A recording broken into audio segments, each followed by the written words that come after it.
Bienvenidos, mi nombre es Edgar Acuña y hoy presentaré el análisis cualitativo realizado con la herramienta Atlas TI correspondiente a mi investigación sobre el papel del diálogo en la formación docente inicial. Esta presentación explicaré el proceso metodológico, las fases de análisis, las redes construidas y los hallazgos derivados de la matriz categorial y de la triangulación final. Esta investigación busca generar un cuerpo teórico multidisciplinario que permita comprender cómo opera el diálogo en la formación docente inicial.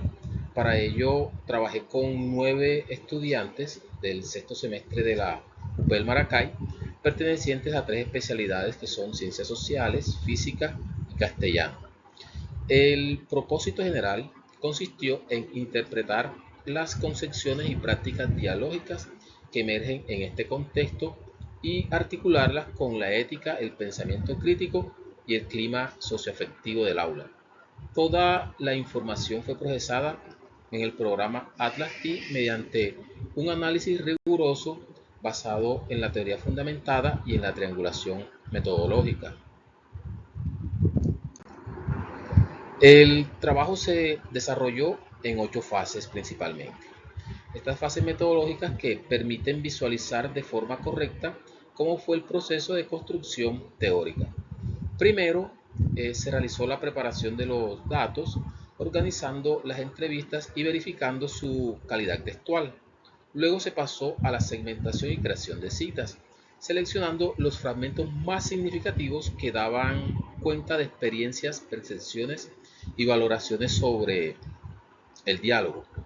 En la codificación abierta identifiqué conceptos emergentes directamente desde el discurso, como fueron la participación activa, el clima afectivo, la responsabilidad intelectual, el intercambio de ideas, entre otros. Posteriormente, en la codificación axial, agrupé estos códigos en familias y establecí las subcategorías y las categorías. En las fases posteriores establecí relaciones entre documentos, por ejemplo, comparé discursos por especialidad y finalmente construí redes conceptuales y matrices que permitieron visualizar los patrones centrales del fenómeno, en este caso estudiado. Aquí se observa en este flujograma completo que representa de manera horizontal el recorrido analítico desde la preparación de los datos hasta la triangulación final. Este diagrama resume el flujo real del análisis, mostrando cómo cada fase se encadena con la siguiente y cómo todo el proceso se articula hasta llegar a los hallazgos integradores. Las primeras acciones que se realizaron en Atlas TI consistieron en asignar citas a cada unidad de sentido significativa. A partir de estas citas se asignaron códigos emergentes que me permitieron ir identificando ideas recurrentes y tensiones presentes en los discursos. Este paso fue fundamental para construir luego la estructura de subcategorías. Cada cita funcionó como evidencia directa de la voz estudiantil y el conjunto de códigos fue mostrando no solo temas, sino también prácticas, percepciones y posturas frente al diálogo. Aquí en la imagen podemos observar la parte donde se hizo en Atlas TI lo que fue la asignación de citas y la parte luego de la codificación. Ya una vez establecidas las categorías principales, se construyeron las redes independientes para cada una de estas categorías. Por ejemplo, la red de aprendizaje significativo, que es la que estamos mirando o observando ahí en la imagen, de esta emergieron 3 subcategorías clave que fueron la comprensión de saberes, la autogestión del aprendizaje y la construcción colectiva del conocimiento. Estas redes mostraron que el aprendizaje significativo depende del diálogo, de la construcción crítica y del clima socioafectivo seguro. También podemos observar acá en la imagen la red que corresponde a lo que es el diálogo, que se evidenció su rol como un motor del aprendizaje, como un espacio para el intercambio de ideas y como en la práctica articula la participación, la ética y el clima grupal. También se realizaron una red de ética estudiantil que mostró cómo el diálogo actúa como pilar ético, favoreciendo la expresión responsable de opiniones y la formación de valores. Y también se realizó una red de clima grupal que evidenció que la confianza socioafectiva y la actitud docente funcionan como condiciones habilitantes del diálogo. Ya acá podemos observar la matriz categorial, la cual permitió integrar toda la información en una sola estructura. Allí consolidé categorías, subcategorías, códigos y algunas citas ejemplares y los hallazgos.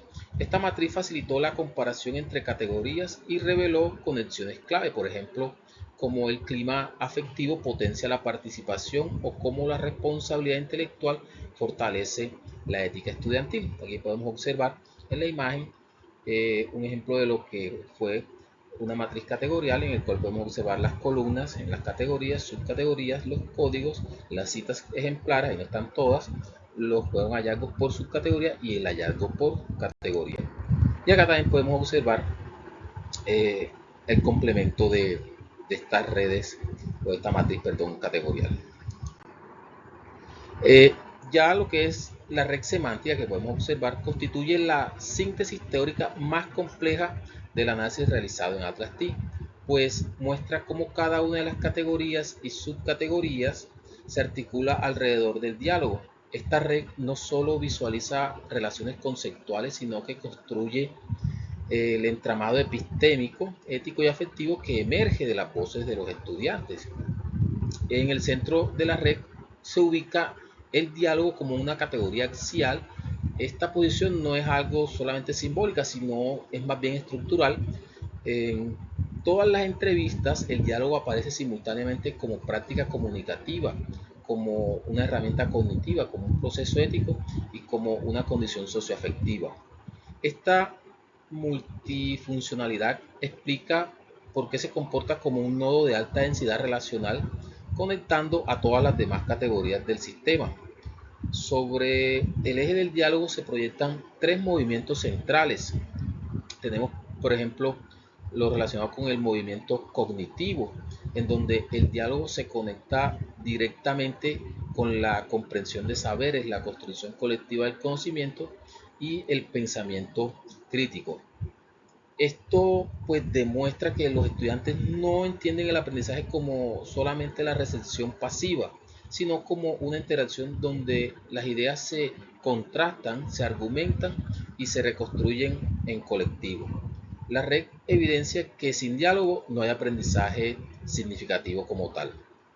También está el movimiento ético, en el cual desde el diálogo emergen los valores universitarios como son el respeto, la responsabilidad, la honestidad intelectual y la formación ética. La red permite observar que la ética estudiantil no aparece de manera aislada, sino que depende de prácticas dialogadas donde se confrontan ideas sin violencia simbólica y se reconoce la otredad. Esto convierte al diálogo en un pilar ético y en un regulador moral del intercambio académico. También tenemos el movimiento socioafectivo. La red muestra que el diálogo se sostiene sobre un clima grupal, particularmente en elementos como la actitud docente, la relación cordial y el clima afectivo. El nodo del clima socioafectivo aparece como una condición habilitante del sistema. Es decir, que cuando el grupo ofrece seguridad emocional, disminuye el temor al error y aumenta la participación activa. Esto demuestra que el aprendizaje no es solo cognitivo, sino que también es emocional y relacional. En conjunto, la red semántica integradora revela un sistema complejo donde el diálogo funciona como el puente que une lo cognitivo, lo ético y lo socioafectivo. Esta integración que la formación docente inicial requiere comprende el diálogo como una práctica multidimensional que es capaz de generar pensamiento crítico, fortalecer la ética estudiantil y transformar las relaciones de aprendizaje. Así, Esta red sintetiza no solo las categorías del análisis, sino también el modelo teórico que surge de la experiencia viva de los estudiantes. En síntesis, los hallazgos muestran que el diálogo es el eje articulador del aprendizaje y de la formación docente inicial. Ya en conclusión, el diálogo se confirma como el eje central de la formación docente inicial, articulando las dimensiones cognitivas, éticas y socioafectivas. A través de él, los estudiantes interpretan, cuestionan y reconstruyen saberes, transformando el aprendizaje en un proceso cooperativo y profundamente humano. También el aprendizaje significativo depende de un clima socioafectivo seguro, donde la confianza, el respeto y la actitud del docente facilitan la participación activa y el pensamiento crítico. Sin estas condiciones, el diálogo se debilita y la construcción colectiva del conocimiento se ve limitada. También podemos decir que la ética estudiantil y la responsabilidad intelectual emergen como pilares esenciales. Comprender y comunicar saberes exige honestidad, rigor y respeto por otras perspectivas. La formación docente requiere integrar ética, diálogo y pensamiento crítico para construir profesionales íntegros y comprometidos. Entonces, aquí vemos la importancia que es el diálogo en la educación y este proyecto nos demostró eso. Muchísimas gracias.